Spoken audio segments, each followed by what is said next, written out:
Magnifying Your Advocacy Impact.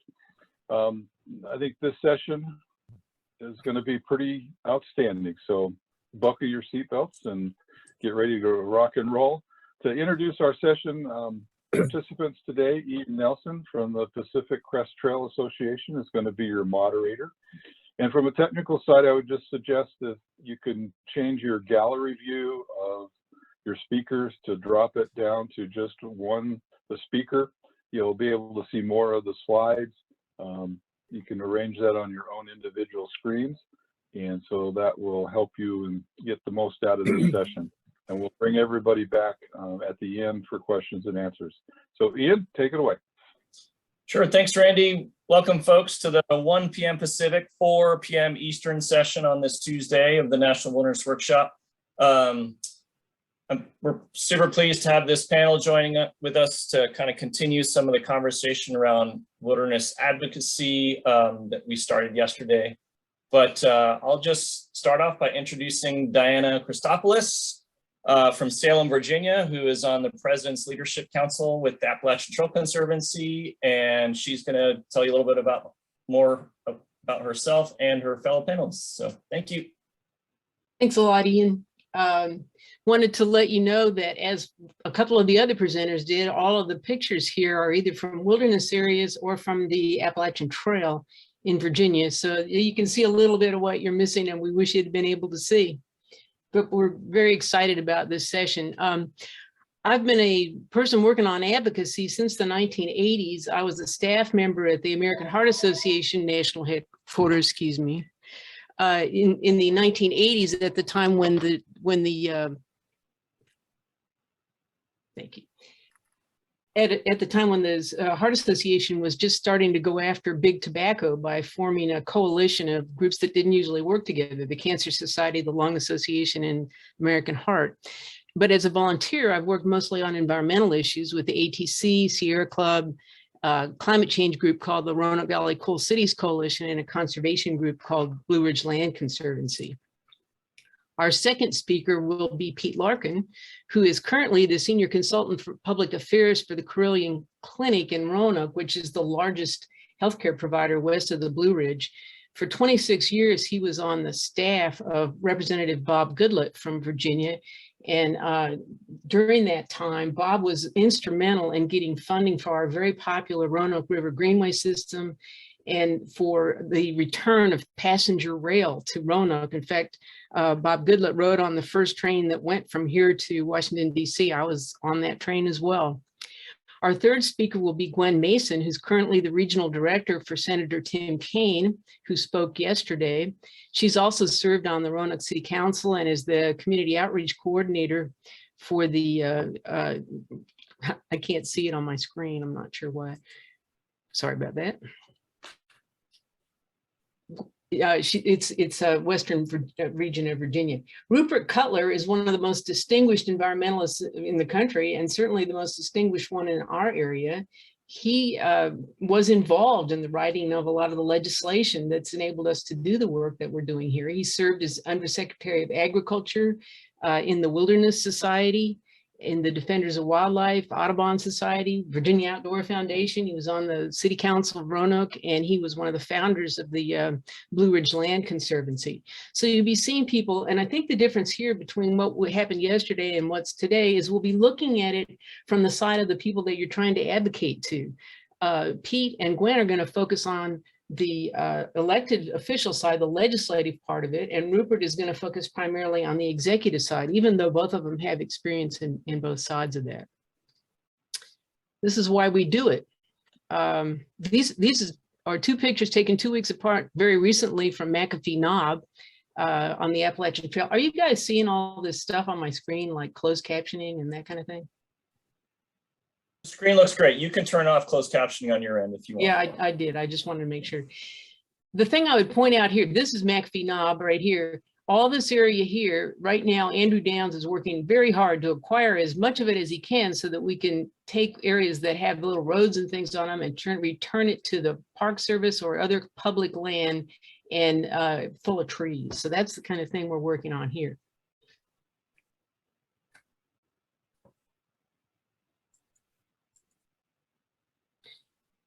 So in doing public policy and advocating, I found I used to have a consulting business and a management consulting business, and things usually went really well, but sometimes they didn't. And usually it's because I did something basic wrong. So when you're doing the advocacy, I think it's always handy to have a checklist of questions that you're going to be asking yourself. It's also helpful in educating your volunteers or your new staff in terms of thinking about how to approach an issue or a problem. And as we go through this, I encourage you to think about times when either right now or in the past, you've worked on an issue that was particularly complex or interesting. So the questions I would suggest are these four. Who are the public policy decision makers? Who gets to decide something? Secondly, how can you influence and educate them? Who are your potential allies and opponents? And how can you make your effort bipartisan or nonpartisan? Rupert, Cutler, and I taught a class on the history of United States environmental public policy a couple of years ago, and we came up with this grid that has 9 cells in it that looks at the public policy decision makers. And it's basically the 3 parts of government and the 3 levels of government. So on the legislative piece, if you're writing legislation, getting resolutions passed at the federal, state, or local level, then you can see the basic list of people that you're trying to influence, and you may be interacting with their staff, but these are the decision makers that you're trying to influence if you're working on that part of it. Once you have laws in place, or if there's an executive who has the authority to make decisions on their own, then you're working in the executive section, and they can be either elected or appointed. So that includes people that you probably are working with a lot, because it would be the National Park Service, the agencies, in the federal level, the same kind of thing. And that is true even at the local level, though at the local level, you can often work directly with the mayor or the city manager or the county administrator, whoever the senior person is. And then finally, the judicial. Now, you're not really going to probably be able to advocate directly to the judiciary. And in practice, a lot of the time, what you're really trying to do is find good lawyers who will represent you from some group like the Sierra Club or the Appalachian Mountain Advocates, so that it won't cost your organization money. And sometimes when you look at this chart, you'll be working on something and you'll just be in one box. But other times, for example, I've been working on opposition to the Mountain Valley Pipeline since 2014, and we've checked all 9 of them. We still have them going on. So there's a lot of different decision makers that could be involved. And so you need to be thinking about different strategies for those different decision makers. Once you know who they are, then you've got some other questions to ask. One of them is what's important to them. So my member of Congress is Morgan Griffith from Salem here in Virginia. He's a Republican and he's a member of basically the Tea Party group. If you go into his office, he has 2 things on his wall that are pretty prominent. One is a big lump of coal, and the other is a picture of a painting of the Appalachian Trail that was done by a daughter of one of my friends. And I would say that Morgan, if you meet with him, will often tell you that he's an environmentalist because he's a birder. And so he likes to think of himself that way. And he doesn't like the power of the Federal Energy Regulatory Commission when it uses eminent domain to take private property away. So when we go to talk to Morgan, we talk to him about Mountain Valley Pipeline in terms of their impact on private property holders. You know, somebody else, Tim Kaine, would be a whole different story. Secondly, who can open the door and accompany you? And you guys probably all know this, but if you're getting new people involved in advocacy, they don't often understand how important this is. These relationships with decision makers, as you well know, are based on trust. And is this person off the wall? You know, are they going to tell me real facts? Are they going to hurt me? You know, you want to know who is this person and what kind of relationship should I have with them? And that decision often gets made by who you walk in the door with. So we've always been very careful to have people that we walk in the door with somebody that can have a good influence. So for example, with Roanoke County, we were trying to get them to take a position on climate change. And so we got a real estate developer who's also a really good environmentalist to take the county administrator out to lunch, and we went with him. And that checked another box, is whose opinion is important to them. This real estate developer started that lunch by talking about a new project they were going to do that was going to bring income into the county. And so that really helped us a lot. What specific ask are you making? I think somebody mentioned this in one of the sessions earlier today. I really messed this one up one time when Rupert Cutler was my door opener. We were having coffee with the mayor of Salem, and I wanted him to sign the U.S. mayor's climate agreement. And instead I talked and talked and talked, and he finally said to me, "What do you want me to do?" And I said, "I want you to sign the U.S. mayor's climate protection agreement." And he said, "Oh, okay, I'll do that." Obviously I hadn't prepared myself well. So that kind of relates to the final bill. What is the very short targeted version of your message to them? And that should include an ask, and you can obviously use common sense when you make that ask.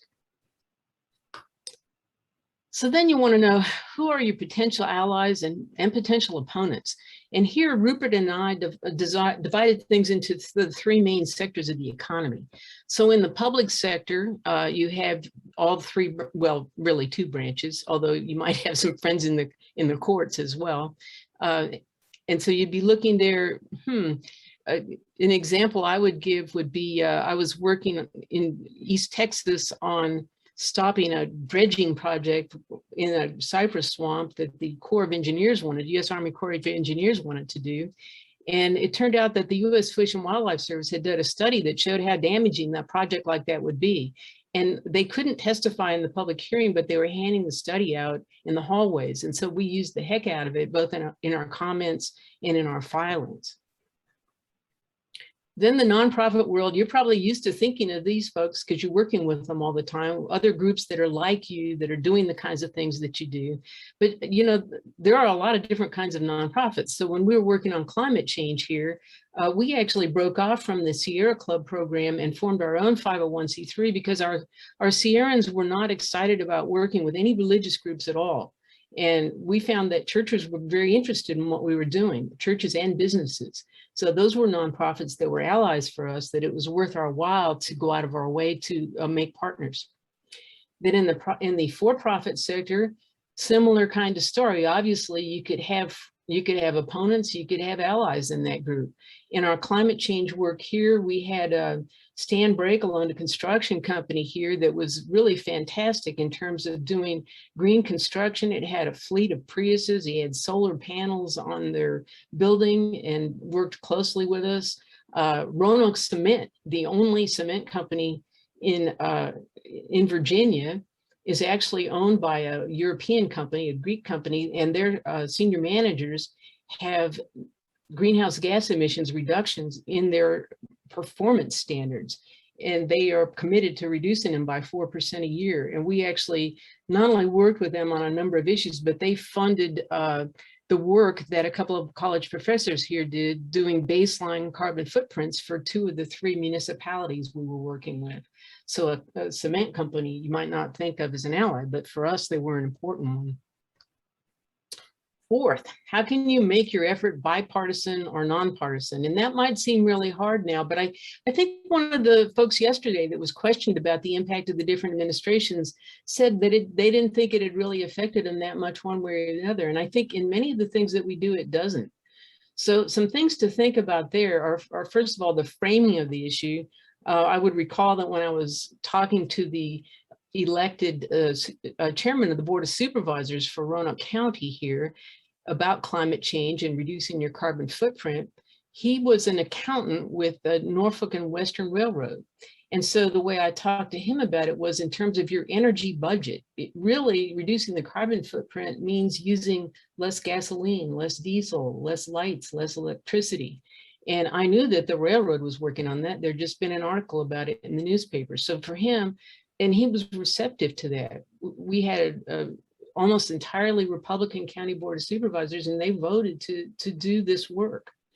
Your choice of door opener is very important. I was mentioning about the real estate developer that helped us with the county staff official. And I had been told by local Sierra Club members, don't even bother working with those people. They're just they're worthless. They won't work with you. But in fact, when we went to lunch with this developer and the county administrator, the administrator, when he turned to me to start talking, I told him why I was there, and he said, "Oh man, I think that's a really big problem. We need to do something about it." And he worked with us immediately. And again, he was someone that environmentalists thought we couldn't work with. So obviously partners with influence are always good. Think outside your usual boundaries. And I'll give you one final example in that regard. I'm also the archivist for the Roanoke Appalachian Trail Club. We take care of 120 miles of the trail around here.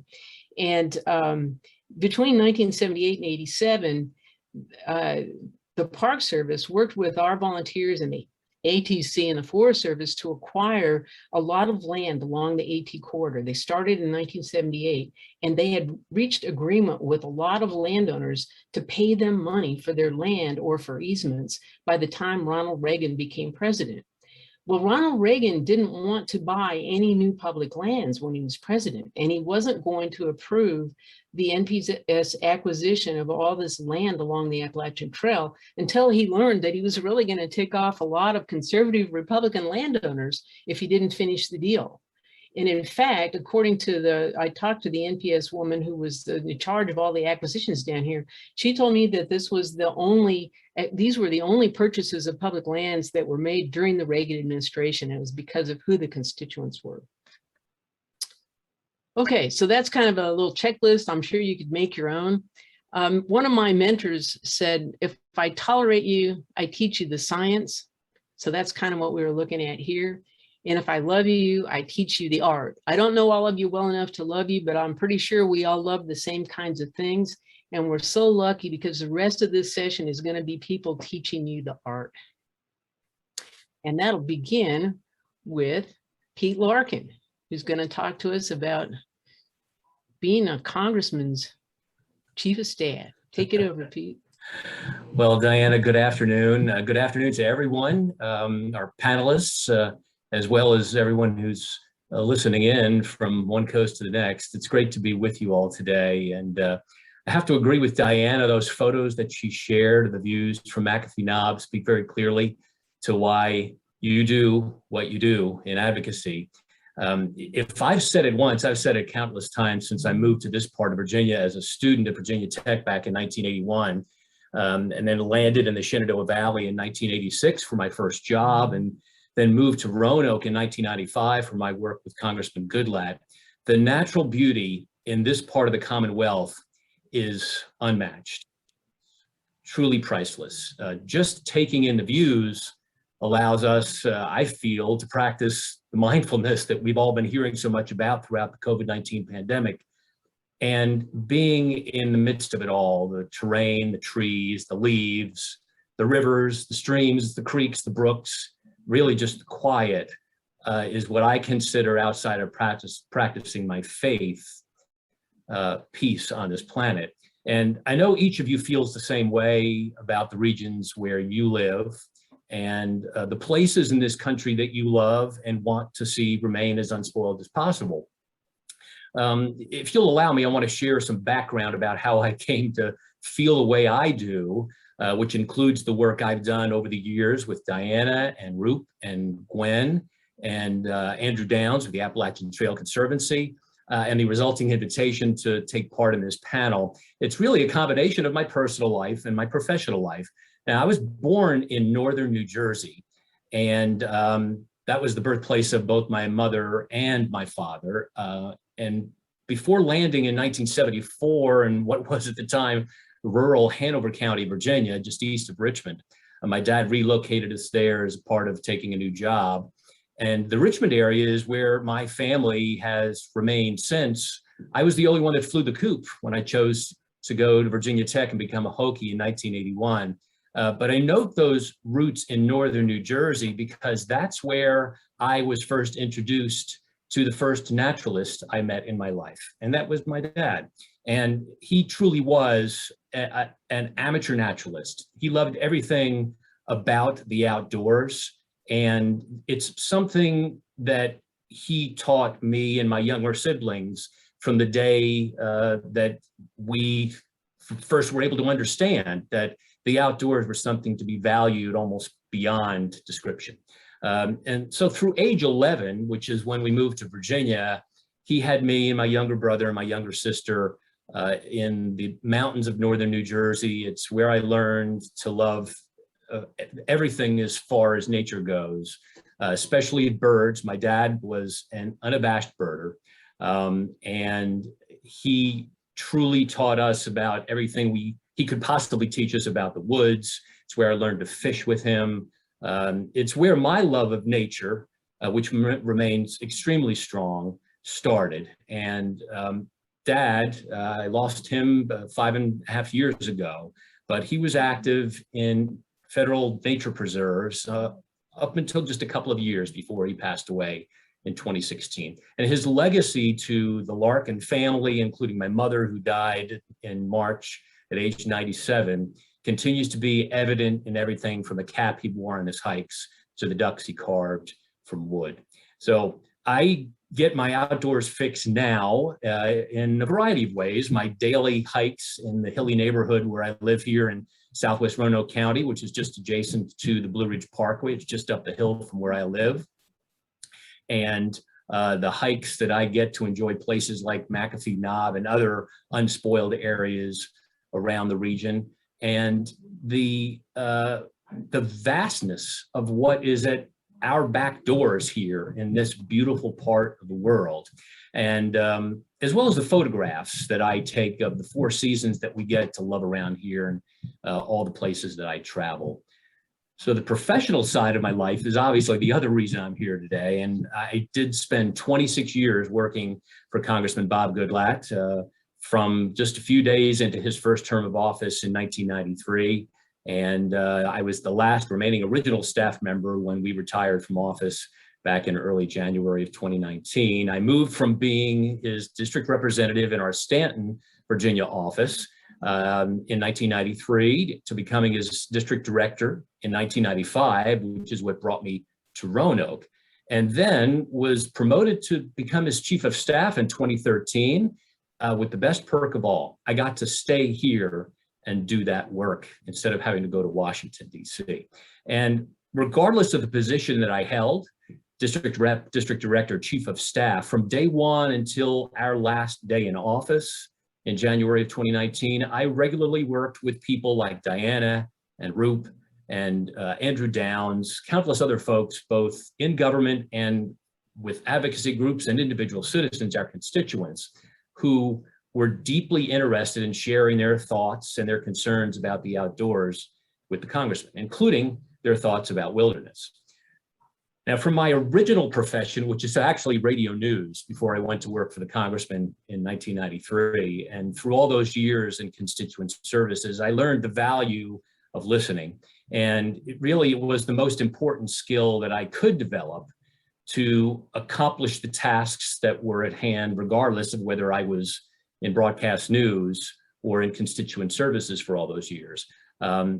Listening allowed me to report the news, and spending a quarter century in the company of constituents who were advocates for the outdoors allowed me to collect the thoughts and those concerns of all those folks, report them to the congressman, and then allow him to use the information that he gathered from them, combined with the information coming from his staff members, to educate himself on issues like wilderness. Now, my work as a congressional aide was enhanced by the district that Congressman Goodlatte represented and the positions that he held in office. Virginia's 6th district, if none of you are familiar with it, is heavily rural, between serving as the breadbasket of Virginia and the vast swaths of the Jefferson and George Washington National Forest inside its boundaries. Secondly, Congressman Goodlatte served as chairman of the House Agriculture Committee, with jurisdiction over, of course, the United States Forest Service. And it's why so many folks like you contacted him, regardless of whether or not they were his constituents or not. So that's what I feel is incumbent about each of you as you approach advocacy that's related to wilderness. You should let your representatives know about the importance of the outdoors. And you shouldn't limit yourself just to your representatives in the US Senate and the House, which have legislative jurisdiction over federal lands, of course, but make it a point, as Diana intimated, to educate all of your elected representatives, federal, state, and local. And the reason is this: the outdoors matter in ways that are sometimes difficult to quantify without your sharing your personal reflections. And it's reflections like those that someone like Congressman Goodlatte, he's elected to represent those kinds of concerns and thoughts when he goes to office. So make it a point to deliver your messages in as personal a manner as possible. Don't resort to just signing on to form letter writing campaigns or nowadays viral social media efforts. We took into account all the communication from all the people who contacted us. But the communication that had the most impact on the congressman and his staff members were the letters and the phone calls and the emails and the in-person meetings that put the personal stamp on why someone was so passionate about the need to expand existing wilderness or the desire to add new wilderness. So without a doubt, the personal touch is truly best. Now, I'll be very frank, and some of you may know this. That's not to say my boss is going to vote the way you wanted him to vote or support every request every time you asked him to support something. I can attest, truthfully, that the congressman took what he learned from folks like you, and then he voted his conscience based on what he believed would be best for the people he represented in the 6th District and truly the United States as a whole. And further, in the interest of full disclosure, if you aren't familiar with the congressman's background, legislative background on the issue of wilderness, he was not a full-hearted supporter of wilderness. However, that did not mean that he wasn't capable of looking at compromise.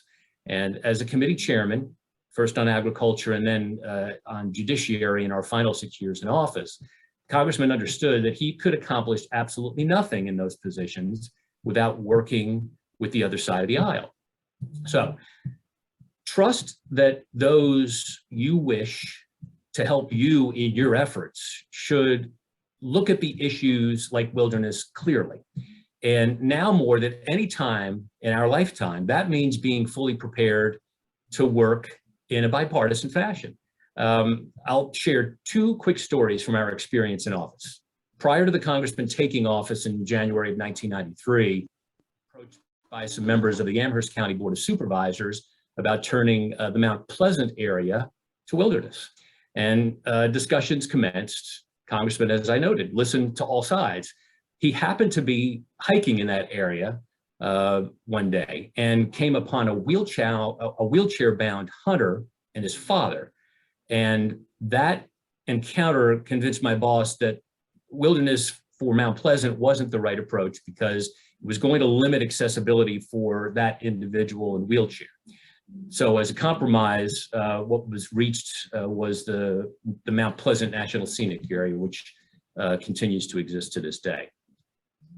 Additionally, Congressman Goodlatte worked any number of times over the years with his colleague in the adjoining 9th District for many years. That's Democrat Rick Boucher, the district that is now represented by Morgan Griffith, on wilderness requests. Give and take allowed both of them to achieve what they sought when it came to wilderness, and they're still working together on various issues in retirement. And finally, I would say be prepared. As Diana said, come with everything that you have knowledge of regarding wilderness issues and gather your thoughts and the forces that take the form of the government agencies and the outdoor related organizations that are proponents for the issues that you're passionate about, and then deliver those messages in an educated, constructive, and civil manner. I am first in line to urge you to put yourself at the front of the line to engage in civil discourse with those who you want to influence. I'll stand next to you and defend your right to express your opinion, whether I agree with it or not.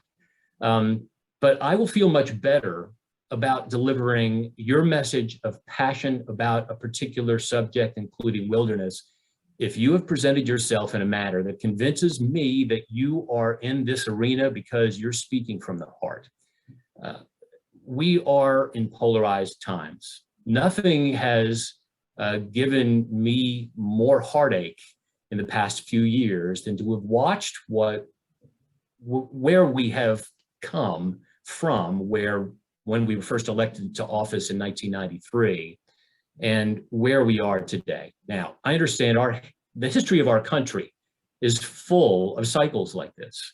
This is nothing new, but part of where we find ourselves today is the ability to share messages in ways that our forefathers could never have imagined, and really ways that even my former boss, Congressman Goodlatte, and I could have imagined when we were first elected in 1993.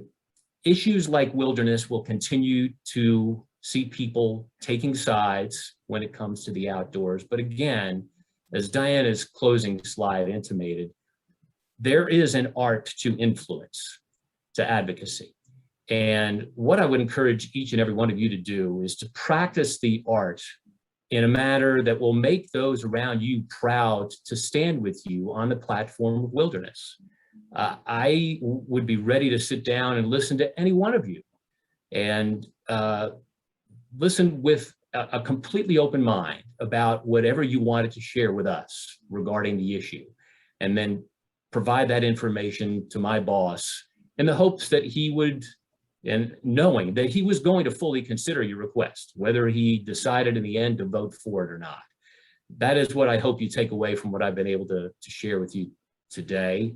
I look forward to the opportunity to answer some questions if at all possible, although I am going to have to leave the panel early due to a previously scheduled commitment at 5 o'clock. But Diana, I hope what I've been able to share during this brief time with everyone is helpful. And I know Gwen will have some additional thoughts as well on the front, maybe more so on the legislative side of things. I was heavily involved on the constituent service side the entire time we were in office, despite the fact that I did become chief of staff, because that was my deep and abiding love, being able to represent the people that the congressman represented in the 6th district. Thanks again. Pete, that was really inspiring. I really appreciate it. And My pleasure. A lot of things I hadn't heard from you before, but I'm not at all surprised to hear. So I was curious if you could tell us, since I've been someone that's screwed up plenty of times, some examples of people that came and didn't do it the right way that would help us. Well, I spoke briefly to folks that thought that it would behoove them to sign on to these letter writing campaigns. And nowadays, this is something that, of course, can take place via social media with petitions and that sort of thing. Those are the kinds of message delivery systems, if you will, I'll use that to describe them, that never really inspired us to take action. Yes, I'm sure the issue that those people were concerned about, they were very passionate about, obviously. But simply having to scroll through hundreds of pages of the exact same letter really didn't carry the same impact as someone who would sit next to me at one of the countless open door meetings that we held on a monthly basis throughout the 6th District of Virginia. When I had the opportunity to go to beautiful parts of the district, such as Bath County and Highland County, where there is a lot of wilderness, and listen to folks who were interested in telling me why they thought the wilderness out there in places like Ramsey's Draft needed to be expanded. When they could look me in the eye and tell me how strongly they felt about it, and I could look them in the eye and say, I appreciate what they have shared with me, that's the kind of thing that makes a difference. Now, I understand not everybody feels as though they're capable of doing that, whether it's writing a letter or sending an email or picking up the phone and making a phone call, or even going and sitting down with someone and delivering a message like that personally. But you can educate yourself enough to the point that you're capable of doing it. We're all capable.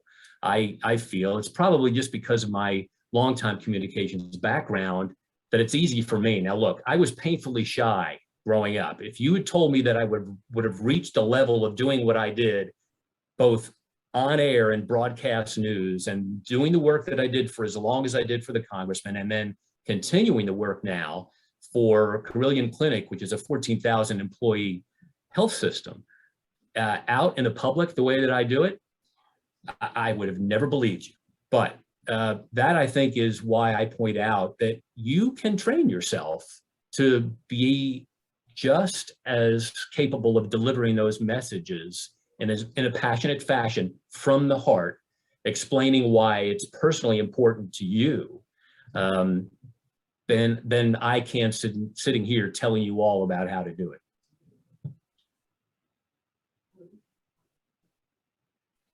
Well, Pete has to leave. Are there any other questions for him? Do you want to play Gwen in a game of ping pong? You know what?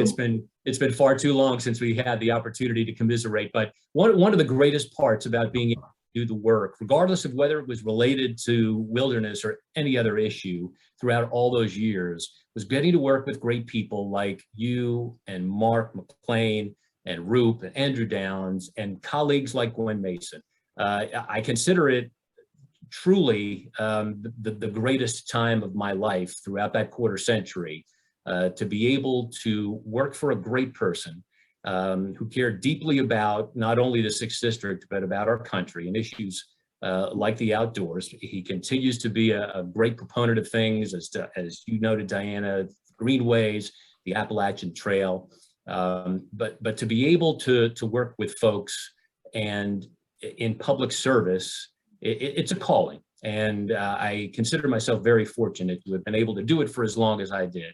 And I was even more privileged to have you ask me to join everyone today. So thanks again for the opportunity. And if anyone feels the need to commiserate with me further about things that you are interested in doing in the future as far as advocacy, I'll be happy to share my personal email address on the chat, and feel free to get in contact with me when you have the opportunity. That is fantastic, Pete. Thank you so much. Really, really appreciate it. You bet. Yeah, thank you so much, Pete. You're welcome. So from the other side of the aisle, Gwen, you're going to have to follow that. Pete, I had no idea that your dad was a birder. My dad was a birder. I grew up in Richmond, but my dad was, he was irreverent, which is probably, unfortunately, where I get it from. And I was probably 40 years old before I realized that my dad, who would take his binoculars up in the Blue Ridge Mountains of Virginia and Highland County, where that picture of me and our children was taken, and say, I believe that's a lesser stench. And I finally went to my Audubon and to my Sibley's and realized there is no lesser stench. So to all of you stewards out there, when you go to meet with your member of Congress or your senator, don't tell them there's a lesser stench on the property, because they will know it's a fib. That's much better advice than I have provided throughout the entirety of what I said, Gwen. Excellent. It's wonderful to see you. Diana, can I go ahead, or have I already burst onto the scene with my usual lack of reticence? Ladies and gentlemen, this is Gwen Mason in the flesh, behaving as she always does. Take on you go, Gwen. Thank you. Virginians, we can't help it that we brag so much. We're just so proud of the beauty of the Commonwealth of Virginia. And I do wish, I've enjoyed so much the last couple of days hearing from people in Idaho and Georgia and all across the country. And it's just such a shame we couldn't have you here in the Commonwealth of Virginia and here in Roanoke. It would have been wonderful fun, and we could have had a hike and a whiskey, but we must make do with what we have. So Diana, thank you so much for inviting me. Thank you, National Wilderness Workshop. Just very quickly, I do work for Senator Tim Kaine. I know you heard from him yesterday. I've been with him 8 years, but I'm going to talk less about that and probably my one but brilliant term on Roanoke City Council. But also, I had a 13-year career with the Department of the Interior, and I worked at both the Fish and Wildlife Service and the Bureau of Land Management. I know we have a lot of Interior folks who have been participating in this conference, and I just wanted to say hello to them. It was a wonderful way to spend my career in Washington, D.C. before we relocated to Roanoke, and also to our sister agency, the Fish and Wildlife Service. I just wanted to say hello to all those who work to keep public lands in public hands. We can never say thank you enough. So really appreciate that. And anything I say that's stupid, please do not write Senator Kaine and complain about me, because he'll just send it to me to reply. And I will say that I thought Gwen's lesser stench story was very funny.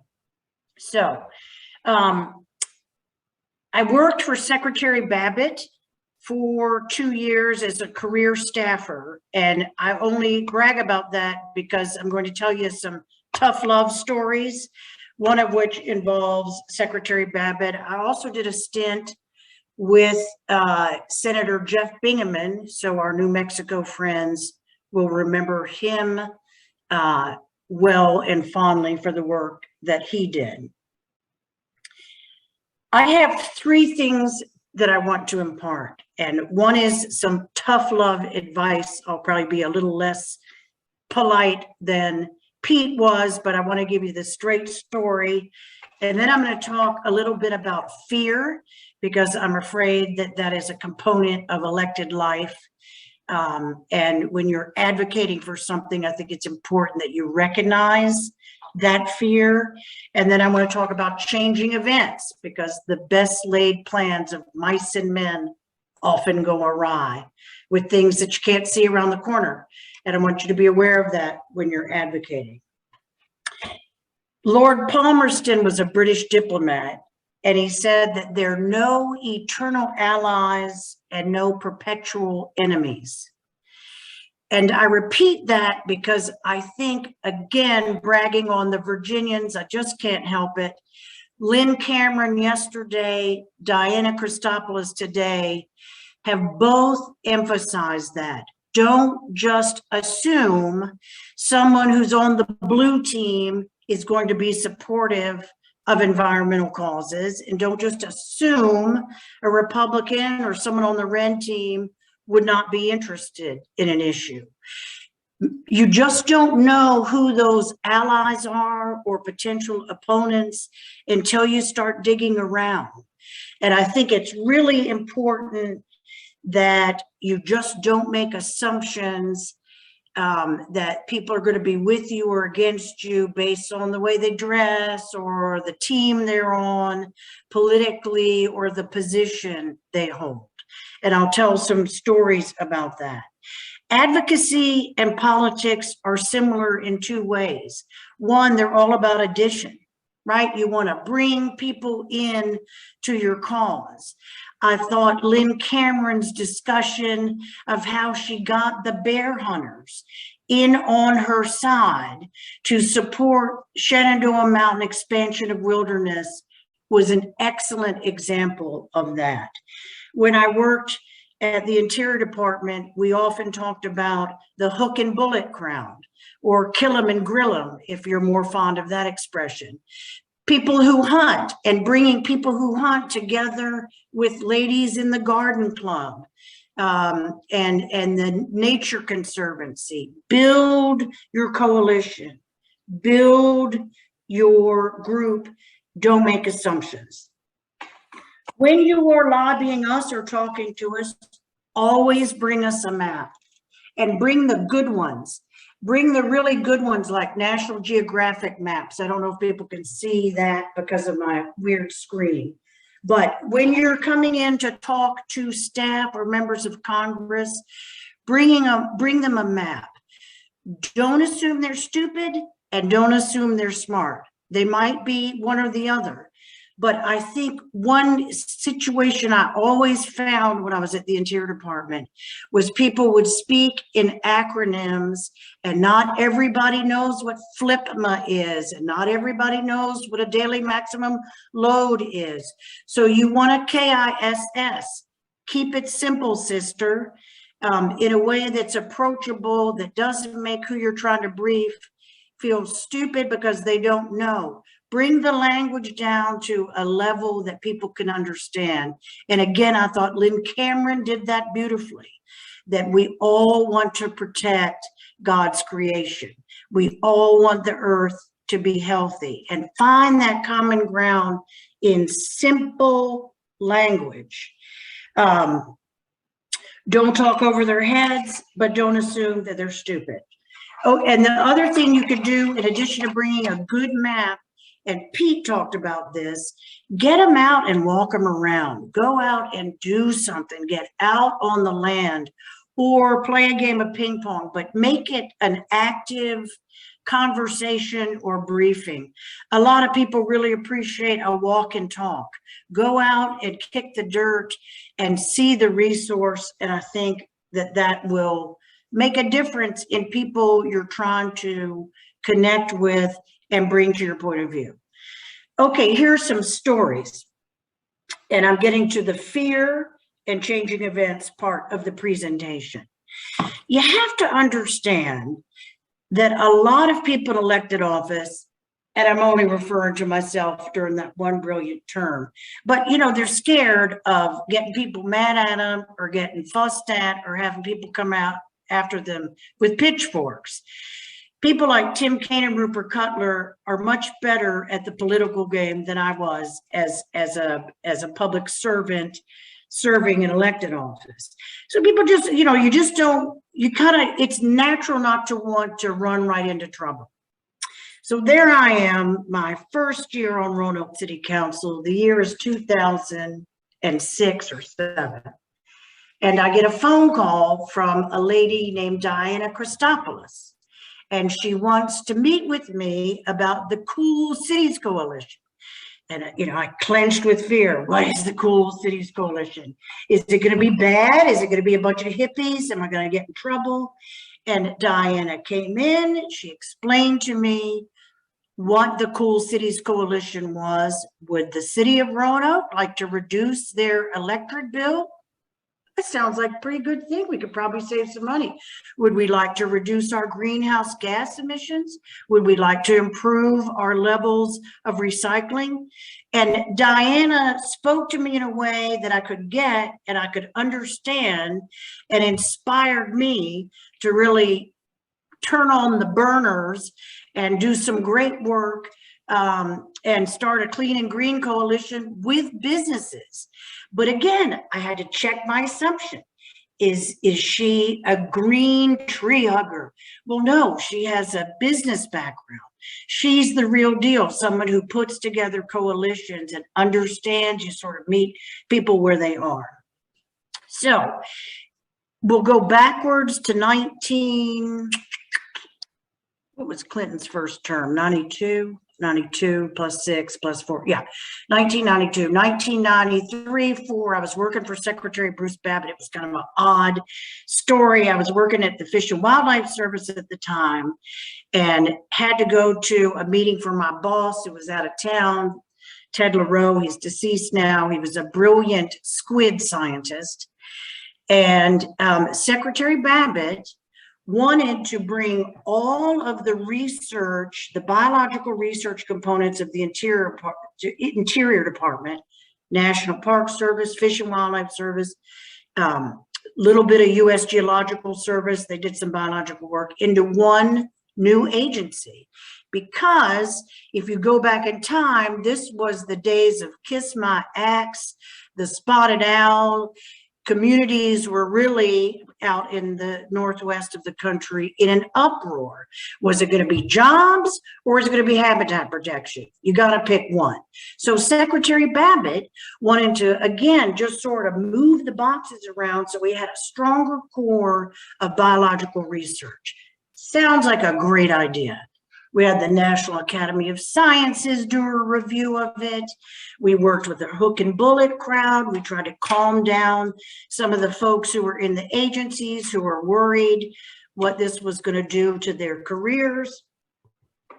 We ultimately got the National Biological Survey passed, but we had to change the name to National Biological Service. Why?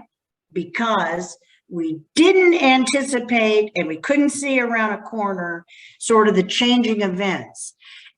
When we got up to the hill and said, we want to do a National Biological Survey, we ran right into a buzzsaw of private property rights movement, who literally thought that an army of bureaucrats were going to come marching across their private property, trying to find an Appalachian grizzled skipper or something exotic that would take away from them. It's the fear factor. Again, it's always part of a political dialogue. You're going to take something from me or you're going to give me something, and there's a catch to it. You just have to recognize that, I think. So anyway, Secretary Babbitt got fairly slapped around in a couple of congressional hearings, which were unpleasant to watch, that this, we thought, benign biological research unit was somehow spun into a threat to private property rights. So I think you always have to remember there are these spasms in American politics, and people in elected office are always trying to make sure they're watching out for the next buzzsaw. Back to the Diana Christopulos stories. After the city of Roanoke joined the Cool Cities Coalition, Roanoke County joined the Cool County Coalition. But guess what? They got kind of worried and mad that somehow, you'll recall, Diana, not to bring up things that are unpleasant, but they were worried this was all part of, you know, a United Nations government takeover, and what business is it of yours that Roanoke County may or may not have high rates of greenhouse gases. And there was, you know, some political fallout to that. One poor member of council of their county board, you know, took some political hits, and I'm not saying because of that, but was not reelected because, again, around the corner were people who were feared of this and were able to cast it in a nefarious, uncomfortable light. I will now invoke cloture upon myself and stop my filibuster, but it was really fun to talk to everybody, and thank you for listening to us. Come visit us in Virginia when the pandemic is clear. We would love to have you here. Thank you. I yield back the balance of my time. Thank you so much, Gwen. Appreciate it. I was surprised by those stories. Oh my gosh, the Tea Party was behind all that, and the Americans for Prosperity were paying 2 organizers to come get people to attack Roanoke County at every single board meeting about them trying to do something about greenhouse gas emissions. But Roanoke City was immune to that. Thank you very much. Okay, well, Rupert, are you ready? You need to unmute yourself, though, or somebody needs to unmute you. Our most distinguished member yet. He's been a mentor to Gwen and me at different times. We've both worked with him an awful lot, and so we're looking forward to hearing from him. Thank you. Weren't Pete and Gwen wonderful? They're hard act to follow. Well, I'm really pleased to be part of this panel, and as Gwen said, we're sorry you're not at the Hotel Roanoke right now. Now, Diana and Gwen and Pete are neighbors of mine, and we're really sad I can't just walk across the Norfolk Southern train tracks here to the Hotel Roanoke and be with you on a personal basis. But I'll continue the theme of how to maximize the impact of your wilderness advocacy by explaining the administrative lobbying. Administrative lobbying is different from legislative lobbying, and it needs to be part of your program, part of your action. And so I'll suggest why and how to do it. Diana introduced me, but I'll add that, one, my dad was a birder too. And I pulled a crosscut saw as a member of a Forest Service trail crew in what became the Salmo Priest Wilderness in 1952. And I watched a wolverine on hunt close up in what became in Katmai National Monument when I was a Fish and Wildlife Service stream guard in a one-man tent camp in Alaska in 1953. So I've been in love with wilderness for a long time. Now, I think Gwen and Pete had the easier job on this panel. And what I mean by that is that everyone is familiar with the civics textbook description of how a bill becomes a law. Organizations interested in a bill either try to kill it or change it or get it passed. The tricks of the trade of legislative lobbying by pressure groups are the stuff of news media coverage every day. And Gwen and Pete gave us some good examples of good and bad lobbying. My assignment is to cover administrative lobbying, that is, how to influence rules and regulations. That behind the scenes, out of view process isn't covered by the news media, but it is important. In fact, it's just as important of that out front work with Congress. But I don't want to make a transition from legislative lobbying to executive branch lobbying without telling you a couple of my war stories. Diane asked me to give some examples from the days of yore. So the year is 1965. The Wilderness Act has just passed, and it required the Forest Service to look at all of its primitive areas and tell Congress if they should become wilderness. The first area to reach Congress was the San Rafael primitive area near Santa Barbara.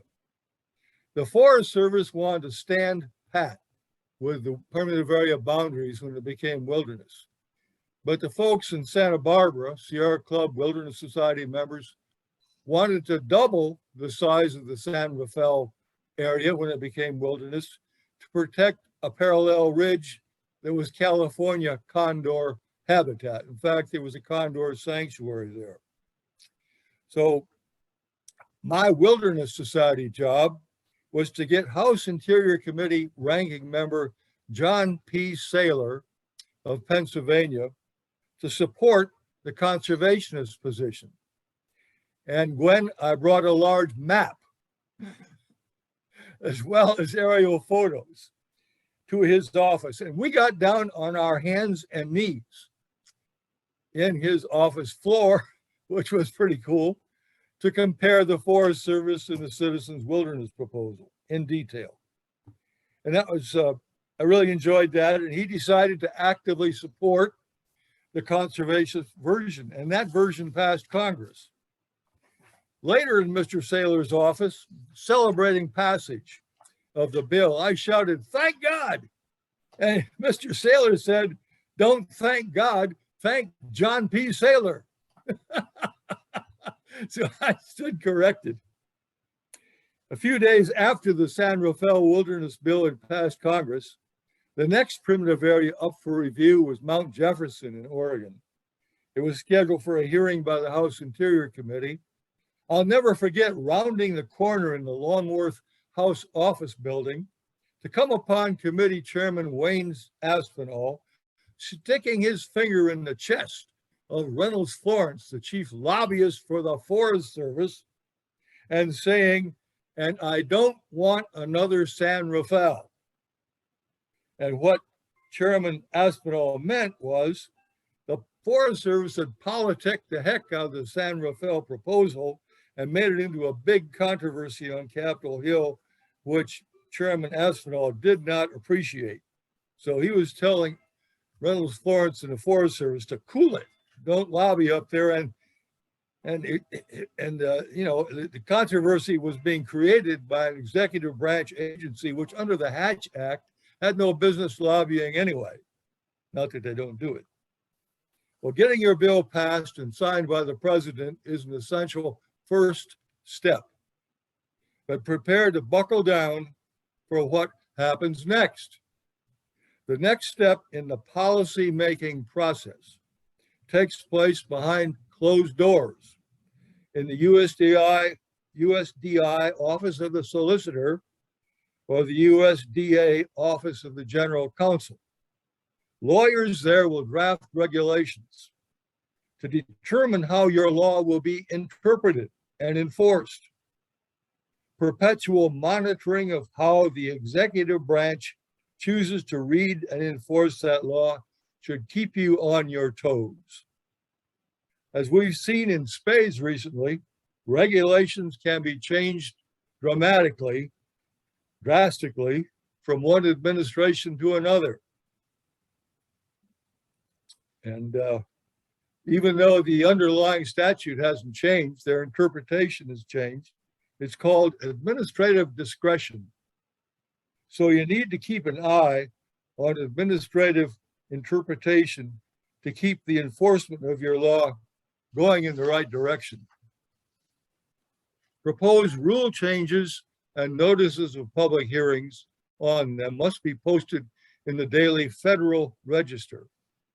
When you have a chance, go to the Federal Register, go to federalregister.gov/documents on your phone and see how that online posting of proposed rule changes works. Here's a current example I just pulled off the internet yesterday. The headline states, "Endangered and Threatened Wildlife and Plants.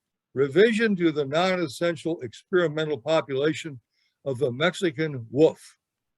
A proposed rule by the Fish and Wildlife Service on 10/29/2021. This document has a comment period that ends in 74 days on January 27, 2022. And the summary says, we, the U.S. Fish and Wildlife Service, propose new revisions to the existing experimental population designation of the Mexican wolf, and so forth and so on. And it goes down to, we are holding 3 public information sessions and 2 public hearings as follows. So you get the idea. It's easy to use the online Federal Register. It tells you how to get your comments on the record. Rule changes can set back the progress we think we've made and still pass muster in the court as being within the administrative discretion of the agencies. Recall that the Trump administration rolled back more than 100 environmental rules, such as those that weakened the Obama-era rule to reduce air pollution in national parks and wilderness areas, made significant cuts to the borders of 2 national monuments in Utah, weakened the National Environmental Policy Act to expedite the approval of public infrastructure projects such as pipelines, and changed the way the Endangered Species Act is applied, making it more difficult to protect wildlife in long-term threats passed by climate change. Those setbacks were the result of effective administrative lobbying by the other side, which had President Trump's ear. So agencies have a lot of administrative discretion. No one above my pay grade in the Carter administration signed off on Rare 2, for example. During my testimony as Assistant Secretary of Agriculture at a House committee hearing on the Endangered American Wilderness Bill, as members of Congress were criticizing the agency's lack of information on these proposed wilderness areas, I had a sidebar conversation with Forest Service Chief John McGuire. I turned around and said, "John, this is embarrassing." And the chief said, "Mr. Secretary, we'll review every roadless area in the National Forest System, and you'll have better data for you next time." So Rare 2 was underway. No further approvals were necessary. We just did it. Administrative discretion. Randy and Diana asked me to use some personal experiences as examples, and it's fun to look back on them, so I'll do it. I always thought that conservation groups should hire staff members with serious scientific expertise to give their policy recommendations weight. But decisions often turn on who you know.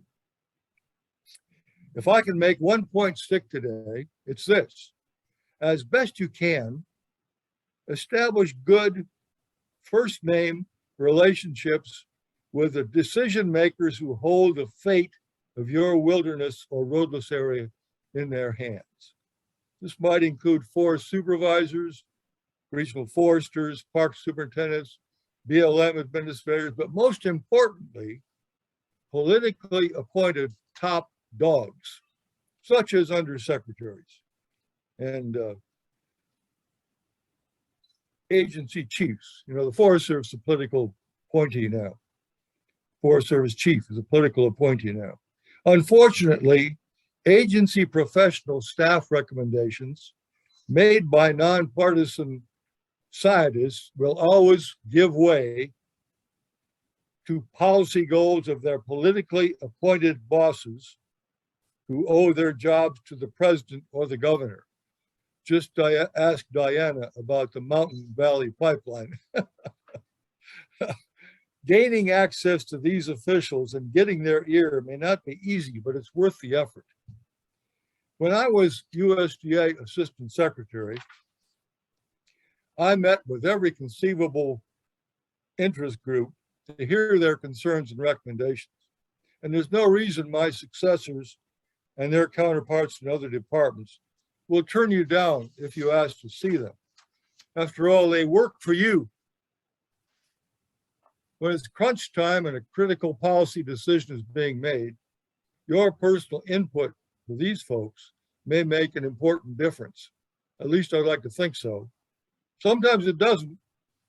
Remember Agent Orange, the defoliant that our country dumped on all over Vietnam? When I was Assistant Secretary, the constituents of Agent Orange, 2,4,5-T, and its contaminant, dioxin, were being sprayed from helicopters onto national forest, Douglas fir plantations, to kill competing vegetation.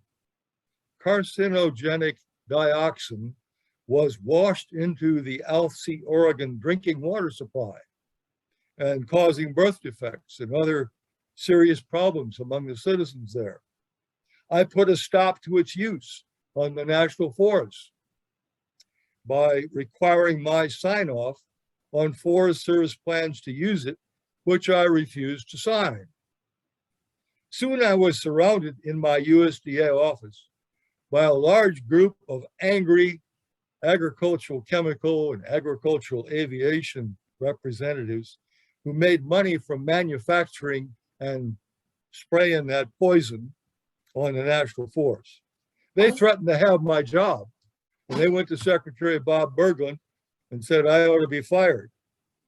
But Secretary Berglund backed me up. And so that use of administrative lobbying by agribusiness didn't work. But sometimes personal contacts and grassroots campaigns do pay off. Today, I won't get into heroic multi-organizational campaigns, for example, to prevent construction of the Echo Park Dam in Dinosaur National Monument back in the day of Howard Zahnizer and David Brower. Or for that matter, on my watch in the Carter administration, the Alaska Coalition's work to pass the wonderful Alaska National Interest Lands Conservation Act, or ANILCA. The Alaska Coalition was fantastic. Of course, the Alaska congressional delegation opposed it, but everybody else supported it. So we got her done. But here's how the writing of the regulations defining the intent of the National Forest Management Act of 1976 that created the multidisciplinary National Forest Planning process went. The National Forest Management Act required creation of a committee of scientists to draft the regulation. I chose botanist Art Cooper from North Carolina State University to chair the committee. We held several field hearings, including one in Alaska that I attended, and we wrote a draft regulation. We held a hearing in Washington on the draft regulation, and it caught a lot of flack. We got a lot of requests for changes. So we went back to the drawing board and we rewrote the regulation, republished it in the Federal Register, had another public hearing, and they liked it, and it was adopted. And for some reason, everybody says the National Forest Management Act regulations were adopted in the Reagan administration. By God, they were adopted in the Carter administration. Okay. And anyway, that public input improved the regulations from conservation groups. So here's some examples of administrative lobbying in my days of yore. Back in 1965 again, Wilderness Society Executive Director Stuart Brandborg and I met with the Interior Department lawyer who was drafting a regulation to interpret this part of the 1964 Wilderness Act. Quote, within 10 years after the effective date of this act, the Secretary of the Interior shall review every roadless area of 5,000 contiguous acres or more in the national parks, monuments, and other units of the national park system, and every such area of and every roadless island within the national wildlife refuges and game ranges under his jurisdiction on the effective date of this act, and shall report to the President his recommendation as to the suitability or non-suitability of each such area or island for preservation as wilderness. Now, the draft we focused on said a wilderness suitability recommendation must be made for every national park and wildlife refuge roadless area of 5,000 acres and suitable to be managed as wilderness. We asked for just one little change, and it was that the word or be substituted for the word and. Our request was agreed to, and that change eliminated a minimum size of wilderness requirement on USDA lands. Because of that little administrative lobbying trip of ours to the USDA Solicitor's Office, the Great Swamp National Wildlife Refuge Wilderness and other small roadless areas under the Secretary of the Interior's control became eligible for statutory wilderness protection and eventually became wilderness. You know, Great Swamp was the first Interior Department statutory wilderness. And we had a great program there 50 years later with Secretary Sally Jewell. And so that was a nice piece of administrative lobbying.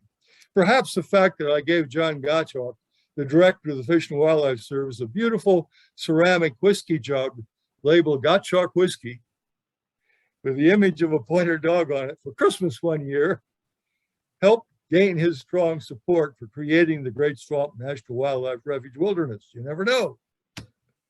Sometimes Brandy's and my administrative lobbying fell flat, however. We paid a fruitless call on Forest Service Wilderness Program Manager Bill Wharf. Now, you guys in Missoula know Bill Wharf as the founder of Wilderness Watch. Well, I knew him as Forest Service Wilderness Program Manager. And so Randy and I went to see him about the San Rafael Wilderness area, and our visit, we were requesting an expansion of a primitive area on the Los Padres National Forest. We showed Bill Wharf our citizens' proposal for the wilderness developed by the Sierra Club and Wilderness Society activists in Santa Barbara that doubled the size of the primitive area to include critical California condor habitat.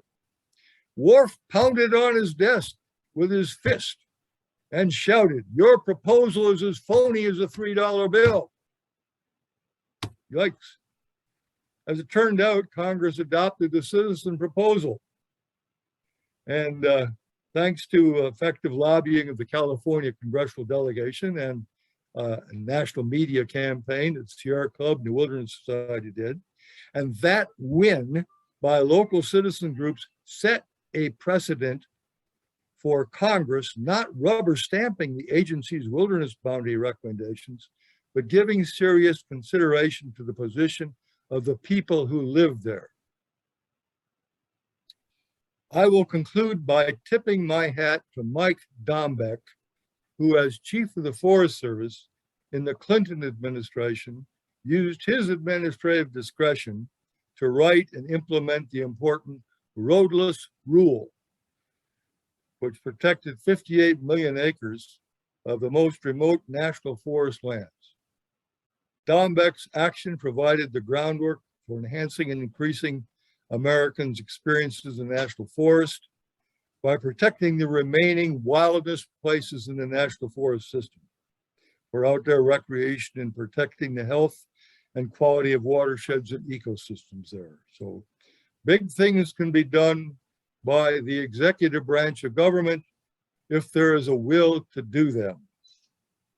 Lobbying is looked upon by the public in a negative way, I think, because well-paid lobbyists for large corporate interests such as big oil, big chemistry, big pharma are so visible and often so successful in getting their way with Congress. But we have the latent support of the American public for our goal of protecting the nation's and the world's natural environments. It's our job to activate and rally that support in the most effective ways possible to protect the diverse ecological systems of our planet and the people who depend upon those ecological systems for their homes and their livelihoods. So go get them. Thank you. Thank you so much, Rupert. You know, Rupert was going to be a luncheon speaker, so I think you maybe got the luncheon speech. Thank you so much. Well, I think you probably did. That was outstanding. Thank you.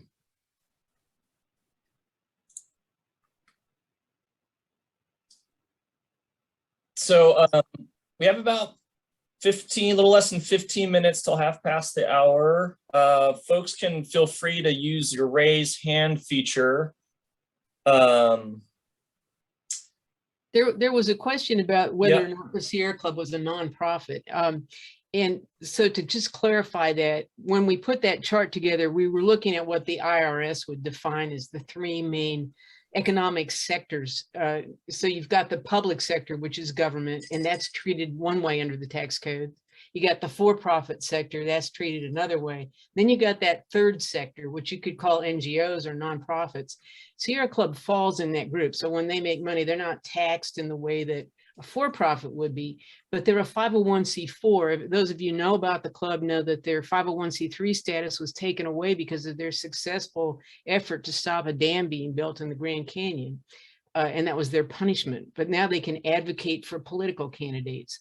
The National Football League is a nonprofit. There are professional associations. So it's really a matter of the tax code. And that was just a matter of convenience for us to think about the buckets of different groups that could be your opposition or your supporters. Thanks, Diane. So I'm not seeing any other questions in the Q&A yet. Folks can type it in the Q&A or use your raise hand feature and I can take you off mute if you want to just ask a question. As if we were together in Roanoke. Oh, Pete Irvin. I know Pete. I think a lot of us know. Here comes Pete Irvin. If I can navigate the technology, Ian. You're on, Pete. We hear you. Okay, awesome. You know, I'm inspired sitting on my porch looking across the Roanoke Valley at Salem as we're watching the sunset here, wishing we were all together. And I wonder if Rupert would just take another minute and speak to the Great Swamp a little bit. And, you know, his work and others' work there and what it might be today without being designated as a wilderness, whether it would still be a wildlife refuge. Thanks. Thanks, Pete. Okay. Shall I go ahead? Yeah, go for it, Rupert. Okay. Well, thank you, Pete. And we've been to your home and we've seen that view and thanks for the question. Yeah, Great Swamp National Wildlife Refuge Wilderness was really an interesting story. Back in the Eisenhower administration, it was just a junky place where people, it was sort of a landfill.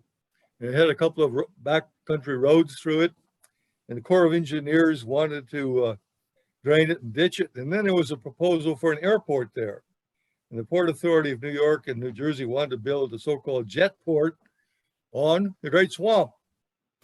Well, there were a lot of corporate headquarters Bell Labs and others around the Great Swamp, and they went to their congressman. And first, they organized a local fundraising effort to buy the swamp from its private owners, and then they offered to give it to the Department of the Interior as a wildlife refuge.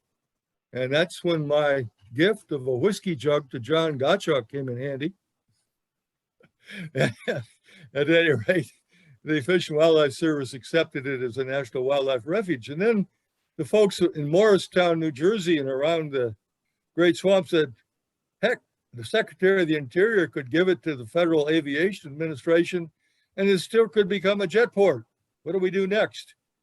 And a woman called by the name of Helen Fensky called me from Morristown and said, help, I was at the Wilderness Society. And Helen Fensky called me and she said, what do we do next? And I said, make it a wilderness area, because there's no minimum size of wilderness. And wilderness is whatever Congress decides to call wilderness, much to, at that time, the Forest Service dismay. So we went on to work with the local congressman, Peter Frelinghuysen, and get his support. And I'll never forget the House hearing on the Great Swamp Wilderness Bill. The Forest Service guys were sitting in the back row. They couldn't believe what they were hearing. Both it was small, it was kind of roughly used, and there were a lot of corporate lobbyists testifying in support of a wilderness designation because they didn't want a jet port near their offices. So, you know, that at one point, Chairman Aspinall said, there's a road through this area. And a local selectman, like a county commissioner, jumped up and said, we'll close the road. And so there was unanimous local support for wilderness, and Congress went ahead and did it. And to show how important it was locally, when Congressman Frelinghuysen died and there was an obituary published of him, the lead sentence said he was the guy that got the Great Swamp Refuge into the wilderness system. So it was a pretty cool deal. Thanks, Rupert. And Randy Welsh has a question. Yeah, Rupert, question for you. Again, thank you for all your efforts over the years, and especially with the ANILCA. I was just curious what you thought the great compromises that had to be made in order to get ANILCA passed, and if those compromises were still valid today, or if there's opportunity to revisit some of those and make for a better wilderness system.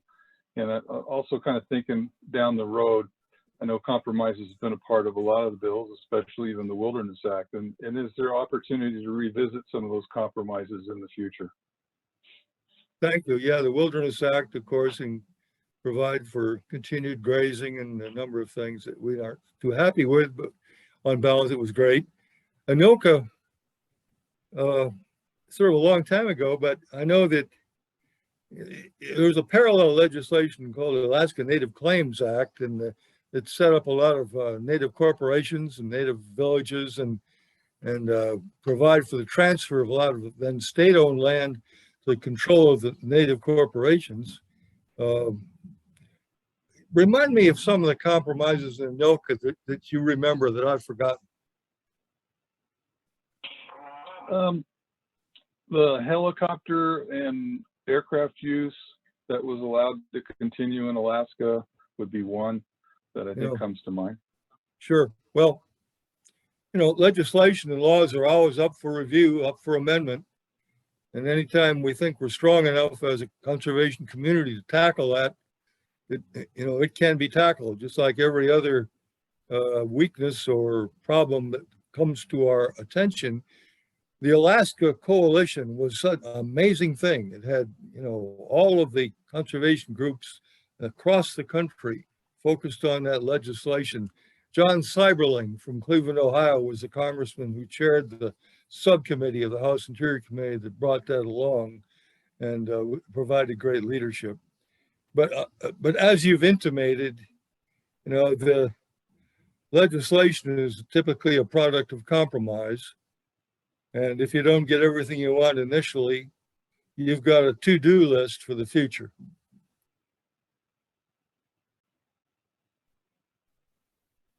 Do you ever think that that grazing compromise in the Wilderness Act will be revisited? Is that something? Boy, I wish it possibly? could be. I know that's my, even Aldo Leopold back in the day recognized that the Gila was being overgrazed. And every time I did some field work out on a western, particularly a southwestern primitive area, I just thought beat to hell by grazing. And so that's one that needs to be addressed.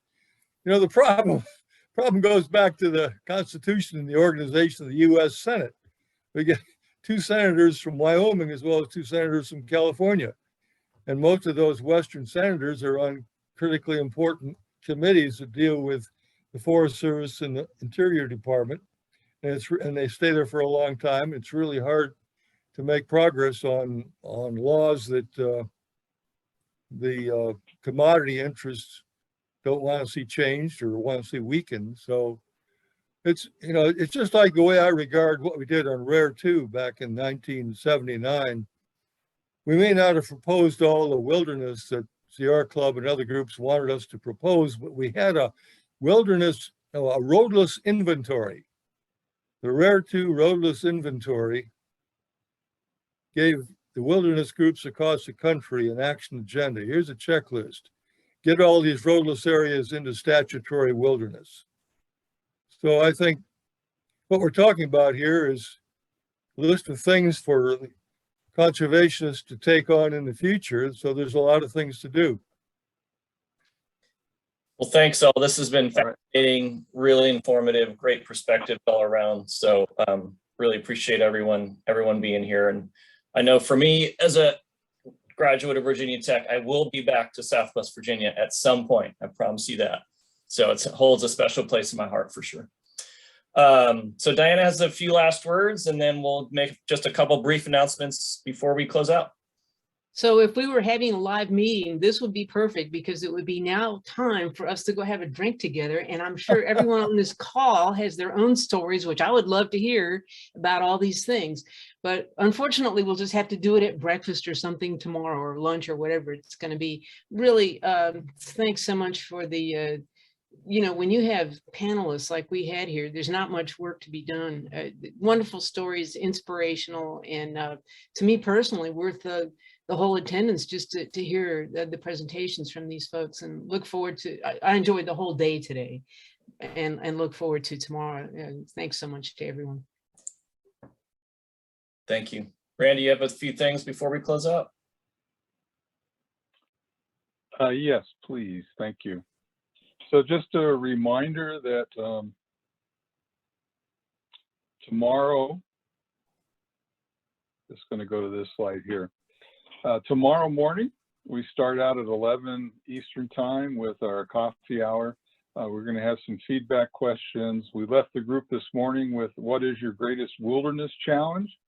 And so there'll be a survey that will go out to everybody tonight to respond to that, and we'll talk about that in the morning. And then our sessions tomorrow have to do with how you can improve your writing, your photography, your speech, all your communication channels to be more inclusive and reaching out to diverse populations.